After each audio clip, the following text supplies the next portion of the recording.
আকাশবাণী কলকাতা স্থানীয় সংবাদ পড়ছি সুদীপ বসু।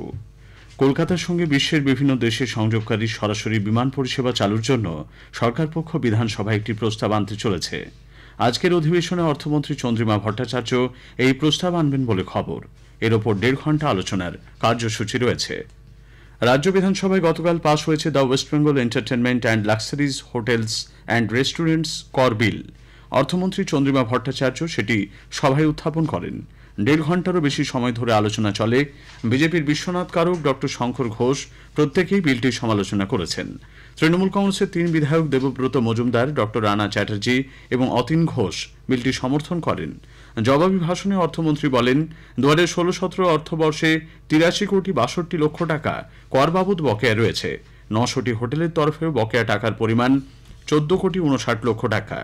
এই বিল অনুমোদিত হলে 14 কোটি টাকা রাজ্যের কোষাগারে জমা পড়বে। বিরোধী দলের মুখ্য সচেতক ডক্টর শঙ্কর ঘোষ 5টি সংশোধনী জমা দেন। তার মধ্যে 3 নম্বর সংশোধনীটি গৃহীত হয়েছে। থ্রেড কালচারে অভিযুক্ত অভিজ্ঞদের রাজ্য মেডিকেল কাউন্সিলের পুনর্বহালের প্রতিবাদে এবং আন্দোলনকারী চিকিৎসকদের বিভিন্ন দাবি দাওয়া পূরণে উদাসীনতার অভিযোগে আগামীকাল স্বাস্থ্য ভবন অভিযানের ডাক দিয়েছেন জুনিয়র চিকিৎসকরা। ওয়েস্টবেঙ্গল জুনিয়র্স ডক্টরস ফ্রন্টের তরফে জানানো হয়েছে, ওই দিন দুপুরে মেডিকেল কাউন্সিলের সামনে জমায়েতের পর তাদের মিছিল এগিয়ে যাবে স্বাস্থ্য ভবনের দিকে। সমাজের সকল স্তরের মানুষকে মিছিলে যোগ দেওয়ার আহ্বান জানানো হয়েছে। জুনিয়র চিকিৎসকদের তরফে ডাক্তার দেবাশিস হালদার বলেন, আর্থিক দুর্নীতি মামলায় প্রাক্তন অধ্যক্ষ সন্দীপ ঘোষ এবং আশিস পাণ্ডের বিরুদ্ধে সিবিআই চার্জশিট তৈরিতে রাজ্য কেন ছাড়পত্র দিচ্ছে না তার উত্তর চাইতেও তাদের এই অভিযান। আরজিকর হাসপাতালে ধর্ষণ ও খুনের ঘটনায় বিচারের দাবিতে রাজ্যের বাইরেও যাওয়ার কথা জানিয়েছেন নির্যাতিতার বাবা মা। হুমকি সংস্কৃতিতে যুক্ত থাকায় অভিযুক্ত অভিক দে ও বিরূপাক্ষ বিশ্বাসকে মেডিকেল কাউন্সিলে ফিরিয়ে আনার বিরোধিতা করেছেন তারা। আজ সোদপুরের পানিহাটিতে নিজেদের বাসভবনে সাংবাদিকদের তারা জানান, এ বিষয়ে আগামীকাল ওয়েস্টবেঙ্গল জুনিয়র ডক্টরস ফ্রন্টের ডাকা মেডিকেল কাউন্সিল থেকে স্বাস্থ্য ভবন পর্যন্ত মিছিলে তারা সামিল হবেন। সিবিআইয়ের ওপর তাদের আস্থা রয়েছে বলেও জানিয়েছেন নির্যাতিতার বাবা মা।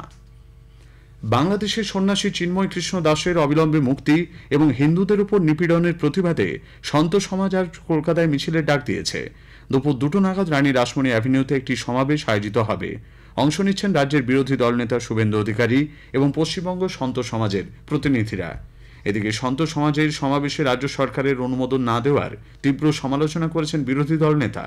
আজ এক সাংবাদিক সম্মেলনে শুভেন্দুবাবু বলেন, কয়েকদিন আগে এই একই স্থানে সিদ্দিকুল্লাহ চৌধুরী এবং মন্ত্রী ফিরহাদ হাকিম সংখ্যালঘুদের নিয়ে সভা করলেও তাতে অনুমোদন দেওয়া হয়েছে, অথচ হিন্দু সন্ন্যাসীদের সভার জন্য আদালতের দ্বারস্থ হতে হয়। বাংলাদেশের নাগরিকদের হোটেলে না রাখার সিদ্ধান্ত নিয়েছে Malda hotel restaurant owners welfare association. অ্যাসোসিয়েশনের সম্পাদক কৃষ্ণেন্দু চৌধুরী জানান, বিষয়টি জেলা প্রশাসনকে জানানো হবে।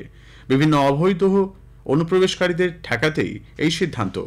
বাংলাদেশে ভারতের জাতীয় পতাকা অবমাননার নিন্দা করেছেন তিনি। এদিকে বাংলাদেশের সংখ্যালঘু সম্প্রদায়ের উপর হিংসার ঘটনায় চোরাপথে ভারতে প্রবেশ করে উত্তর 24 পরগনা জেলার বনগা থানার চামড়াকুটি এলাকায় গ্রেপ্তার হয়েছেন 3 জন। গতকাল পুলিশ গীতা মণ্ডল, ভবসিন্ধু মণ্ডল এবং তাদের ভাগ্নে সুদীপ মণ্ডলকে আত্মীয়ের বাড়ি থেকে গ্রেপ্তার করে।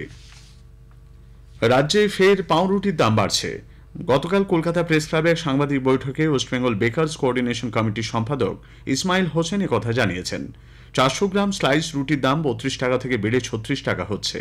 200 গ্রাম স্লাইস রুটির দাম 16 থেকে বেড়ে হচ্ছে 18 টাকা। 100 গ্রাম রুটির দামও 8.5 থেকে বেড়ে 9 টাকা হচ্ছে। আগামী রবিবার 8ই ডিসেম্বর থেকে এই নতুন দাম কার্যকর হবে। নির্বাচন কমিশনের ভোটার তালিকার বিশেষ সংক্ষিপ্ত সংশোধন কর্মসূচির কাজ আগামী 12ই ডিসেম্বর শেষ হচ্ছে। প্রত্যেক শনি ও রবিবার বুথ লেভেল অফিসার বিএলওরা তাদের নির্দিষ্ট বুথে বসছেন বলে রাজ্যের অতিরিক্ত মুখ্য নির্বাচনী আধিকারিক অরিন্দম নিয়োগী জানিয়েছেন। উচ্চ মাধ্যমিক পরীক্ষা 2025 সুষ্ঠুভাবে সম্পন্ন করতে আজ মালদায় এক প্রস্তুতি সভা করেছেন পশ্চিমবঙ্গ উচ্চ মাধ্যমিক শিক্ষা সংসদের সভাপতি চিরঞ্জীব ভট্টাচার্য। মালদা টাউন হলে এই সভায় উচ্চ মাধ্যমিক শিক্ষা সংসদ সভাপতি ছাড়াও হাজির ছিলেন জেলা মাধ্যমিক বিদ্যালয়ের পরিদর্শক তথা মালদার উচ্চ মাধ্যমিক পরীক্ষার কনভেনার বাণীব্রত দাস সহ অন্যান্যরা। চলতি সপ্তাহের শেষে রাজ্যে ফিরতে চলেছে শীতের আমেজ। স্বাভাবিকের 3 থেকে 5 ডিগ্রি পর্যন্ত পারদ নামতে পারে বলে আবহাওয়া দপ্তরের পূর্বাভাস। দার্জিলিং ও কালিম্পংয়ের উঁচু জায়গাগুলিতে তুষারপাতের সম্ভাবনা। 30তম কলকাতা আন্তর্জাতিক চলচ্চিত্র উৎসবের দ্বিতীয় দিনে আজ শতবার্ষিকী সম্মাননা বিভাগে নন্দনে তপন সিনহার কাবুলিওয়ালা দেখানো হবে। বিকেলে তাঁর জীবন ও চলচ্চিত্র নিয়ে উদ্বোধন হবে একটি প্রদর্শনীর। স্থানীয় সংবাদ শেষ হলো।